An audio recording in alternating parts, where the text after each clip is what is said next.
دوستو، اس وقت ہماری دنیا میں لگ بھگ 50 سے بھی زیادہ مسلم دیش موجود ہیں،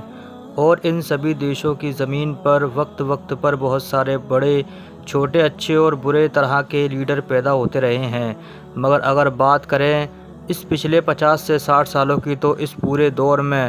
پوری مسلم دنیا میں جس لیڈر نے سب سے زیادہ شہرت اور سب سے زیادہ طاقت حاصل کی تھی، وہ کوئی اور نہیں بلکہ صدام حسین تھے۔ وہی صدام حسین کے جنہوں نے ایک لمبے وقت تک عراق دیش پر راج کیا تھا۔ اس دور میں صدام حسین نہ صرف عراق کے ہی سب سے طاقتور نیتا تھے، بلکہ دنیا کے بھی سب سے طاقتور نیتاؤں کی لسٹ میں ان کا نام ٹاپ پر آیا کرتا تھا۔ شہرت کے معاملے میں بھی اس دور میں شاید ہی کوئی ایسا نیتا تھا کہ جو ان کو ٹکر دیتا۔ مگر پھر امریکہ دیش کی طرف سے ان کے اوپر بہت سارے بڑے بڑے اور خطرناک الزامات لگانا شروع کیے گئے،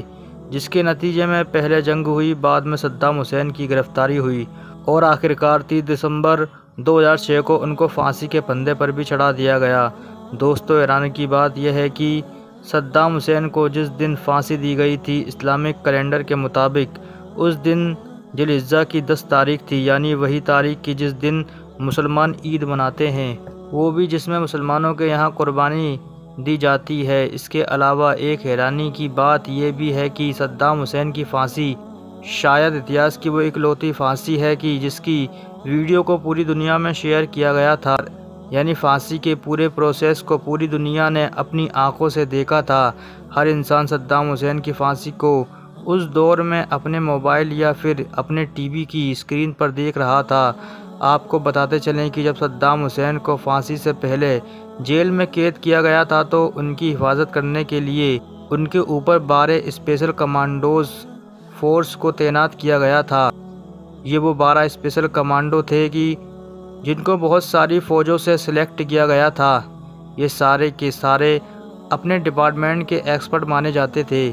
مگر حیرانی کی بات یہ ہے کہ جن اسپیشل کمانڈوز کو صدام حسین کی حفاظت کے لیے رکھا گیا تھا، وہ کمانڈوز خود صدام حسین کے دوست بن گئے تھے۔ انہی 12 سپاہیوں میں سے ہی ایک سپاہی نے صدام حسین کی موت کے بعد ان کے اوپر ایک کتاب بھی لکھی تھی، جس کتاب کے اندر ایسے ایسے خلاصے کیے تھے جس سے پوری دنیا ہل گئی تھی، کیونکہ اس کتاب میں صدام حسین کے بارے میں وہ ساری چیزیں لکھی گئی تھیں کہ جن سے پوری دنیا بے خبر تھی۔ اور آج کی اس ویڈیو میں ہم آپ کو اسی کتاب کی کچھ چیزیں بتانے والے ہیں۔ سب سے پہلے آپ کو بتاتے چلیں کہ اس کتاب کے رائٹر نے لکھا کہ جس وقت ہم لوگ صدام حسین کو اس ٹیم کے حوالے کر رہے تھے کہ جس ٹیم کو صدام حسین کو پھانسی دینی تھی، تو اس وقت ہماری پوری ٹیم کی آنکھوں میں آنسو تھے۔ ہم میں سے بہت سارے سپاہی بری طرح سے رو رہے تھے۔ اس کے علاوہ رائٹر نے اپنے ہی ایک ساتھی یعنی ایڈم کا حوالہ دیتے ہوئے لکھا ہے کہ ہم نے کبھی بھی صدام کو ظالم اور قاتل انسان کے طور پر نہیں دیکھا، بلکہ ہم تو ان کو اپنے گرینڈ فادر کے طور پر دیکھا کرتے تھے۔ اس کے علاوہ رائٹر نے یہ بھی لکھا ہے کہ صدام حسین کے آخری دنوں کا جو رویہ تھا وہ حد سے زیادہ نرم تھا۔ ان کے رویے سے کبھی بھی ایسا نہیں لگتا تھا کہ یہ کسی دور میں ایک کٹور تاناشاہ رہے ہوں گے۔ آپ کو یہ بتاتے چلیں کہ اسی کتاب میں یہ خلاصہ کیا گیا ہے کہ صدام حسین کو میٹھا بہت زیادہ پسند تھا۔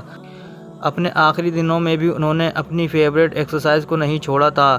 الگ الگ طرح کے کھانوں کو ٹیسٹ کرنا بھی ان کا فیوریٹ کام تھا۔ دوستو، صدام حسین کے آخری دنوں میں ان کے ساتھ زیادہ تر وقت گزارنے والے امریکی فوجیوں نے ہی اس بات کا بھی خلاصہ کیا ہے کہ صدام حسین نے اپنے آخری وقت میں کہ جب ان کو پھانسی پر لے جایا جا رہا تھا تو ایک کوٹ کی مانگ کی تھی، یعنی انہوں نے کہا تھا کہ مجھ کو پہننے کے لیے ایک کوٹ دیا جائے، اور یہ مانگ انہوں نے ایک بار نہیں بلکہ 2-3 بار کی تھی، اور آخرکار اور وہاں موجود لوگوں نے صدام حسین کو پہننے کے لیے کوٹ دینا پڑا تھا۔ جب ان سے یہ سوال کیا گیا تھا کہ آخر وہ اپنے آخری وقت میں ایک کوٹ کیوں پہننا چاہتے ہیں، تو صدام حسین نے یہ جواب دیا تھا کہ کیونکہ آج بہت زیادہ سردی پڑ رہی ہے، ہو سکتا ہے کہ جب مجھ کو پھانسی کے پھندے پر لٹکایا جائے تو سردی کی وجہ سے میرا جسم کانپنے لگے، اور اس کو دیکھ کر میری قوم یعنی عراق کے لوگ یہ نہ سمجھیں کہ ان کا لیڈر موت کے ڈر سے کانپ رہا ہے۔ دوستو صدام حسین کے آخری وقت میں ان کے ساتھ رہنے والے سپاہیوں کے مطابق وہ اپنی زندگی کے آخری وقت میں بہت زیادہ سکون میں تھے۔ صبح اٹھ کر انہوں نے سب سے پہلے اپنی پسند کا ناشتہ کیا، اس کے بعد وضو کر کے نماز ادا کی۔ فجر کی نماز ادا کرنے کے بعد وہ اپنے بستر پر بیٹھ کر پھانسی کا ایگزیکٹ ٹائم آنے کا انتظار کرنے لگے، اور اسی بیچ انہوں نے اپنے بستر پر بیٹھ کر قرآن کی تلاوت شروع کر دی۔ دوستو ان کے ساتھ رہنے والے سپاہیوں کا ماننا ہے کہ اس وقت میں صدام حسین بہت زیادہ مسکرا رہے تھے، اور یقیناً یہ مسکراہٹ امریکی سینکوں کو بھی بہت کنفیوز کر رہی تھی، کیونکہ ان کو حیرانی تھی کہ آخر ایک انسان اپنی موت سے چند لمحے پہلے اتنے زیادہ سکون اور اطمینان میں کیسے رہ سکتا ہے۔ دوستو پھانسی ہو جانے کے بعد صدام حسین کی باڈی کو ایک فوجی ہیلی کاپٹر کی مدد سے صدام حسین کے اسی گاؤں میں پہنچا دیا گیا تھا کہ جہاں صدام حسین کی پیدائش ہوئی تھی، اور وہیں پر ان کی باڈی کو دفنا دیا گیا تھا۔ اس کے بعد اس کے اوپر ایک مقبرہ بھی بنا دیا گیا تھا۔ تب سے لے کر آج تک ہر سال 28 اپریل کے دن یہاں پر بہت سارے لوگوں کی بھیڑ جمع ہوتی ہے، کیونکہ یہ صدام حسین کی سالگرہ کا دن ہوتا ہے۔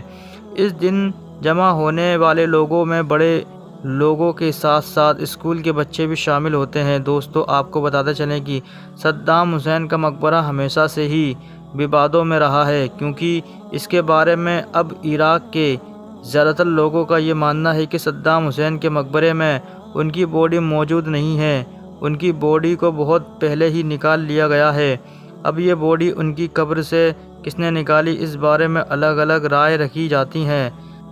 تو دوستو اگر آپ کو ہماری ویڈیو پسند آئی ہو تو ہمارے چینل کو سبسکرائب ضرور کر دیں۔